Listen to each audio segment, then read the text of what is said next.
kartu kuriate verslą ir kai atsiranda kažkokie tai nesutarimai ir jeigu nesurandi kažkokio tarpinio varianto, dažniausiai žmonės išsiskiria, ne? Jo. Tai kaip tu jautėsi tada? Tuo metu buvau išsigandęs apskritai konflikto. Man tuo metu buvo baisu, kaip nerti į tą dalyką, kovoti dėl savęs, kažkaip aiškintis. Kas nutinka ilgai vengiant konflikto? Pirmiausia, tai atšąla arba nutrūksta santykiai. Antra, tai gali vis tiek išsirutulioti į didžiulį susidūrimą, kai emocijos yra perpildytos ir apie konstruktyvų pokalbį net nėra ir kalbos. Ir trečia, ilgai išliekant konflikte su žmogumi, apie tai nekalbant, bet būnant tame santykyje, pašlyja ne tik emocinė, bet ir fizinė sveikata. O kada vengimo strategiją verta taikyti?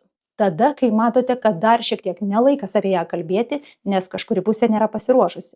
Konfliktas nėra tiek svarbus, kad iš vis verta būtų jį aptarinėti. Taip pat, kai emocijos per daug sukelia ir reikia palaukti, kol jos nusiramins.